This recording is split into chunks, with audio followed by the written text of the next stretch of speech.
Welcome to the Friday Pastor's Devotional here at Huguenot Road Baptist Church. I'm Bob Lee, and thank you so very much for taking a few minutes of your day to join me. Today is Friday, March 21st, 2025, and we are in the middle of the Lenten season here in the Christian tradition. And as our church, we are journeying through the Psalms and focusing on a different psalm each Sunday during this season of Lent. This coming Sunday will be the third Sunday in Lent, and our focus will be Psalm 63, which is a psalm that reminds us that even when we are experiencing times of wilderness, the Lord is with us.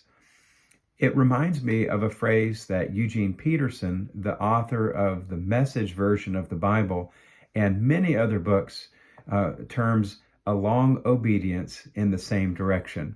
A long obedience in the same direction. And he helps us to see that we'll always go through challenges of wilderness and then times of oasis in our lives. And we just have to focus on a long obedience in the same direction, to be consistent in our spiritual disciplines, following a rule of life of prayer and silence and solitude, and scripture reading and study, worship, fellowship, things that can sustain us over the long haul, Sabbath keeping, simplicity. These are the core disciplines that we see modeled in Jesus, which can help sustain us over the long haul of the Christian life. This past week, I shared a story of the first expedition to the South Pole back in the early part of the 1900s. There were two different expeditions. One of them was a pioneer by the name of Roald Amundsen, and the other was Robert Falcon Scott. Amundsen was Norwegian and Scott was British.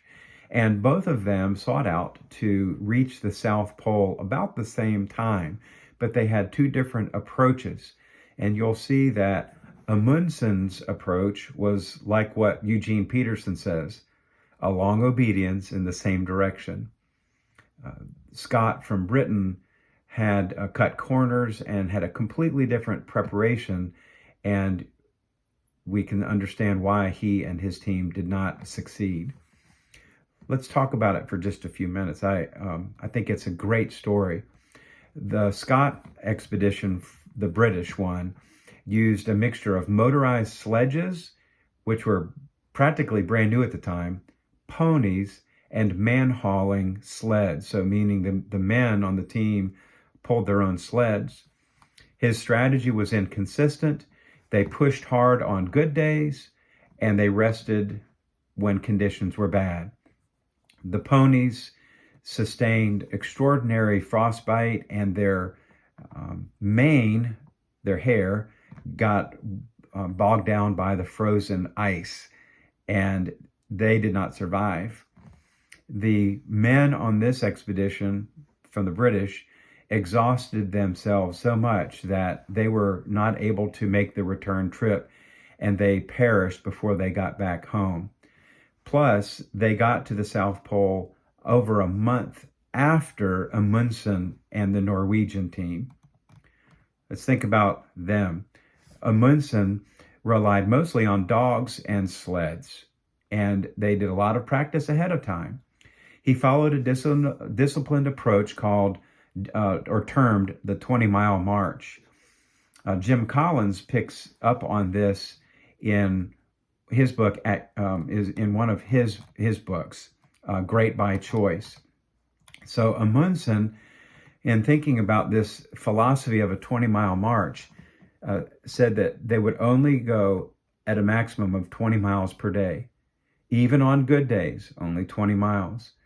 On bad days, they may have only gone 8, 12, 15 miles, but they averaged about 15 and a half miles per day on the entire journey, there and back, which was exactly what Amundsen had planned. On good days, they even stopped early to conserve energy rather than push themselves toward exhaustion. Their steady, methodical approach allowed them to reach the South Pole and return safely. The lesson is that Amundsen's team and their survival came down to strategic pacing. He understood that sustained, consistent effort is more effective than unsustainable spurts of speed. It's kind of like running a long race or a marathon. So as we as Christians look forward to the future, as a church and as believers in this world, we need to remind ourselves of the 20-mile march of a long obedience in the same direction, to trust in the Lord, to follow good, solid spiritual disciplines over daily, over the long haul, and that will sustain us in this life, no matter what wilderness we might face. I hope you've enjoyed this, and I know I have, and I really appreciate your time and look forward to seeing you soon. God bless.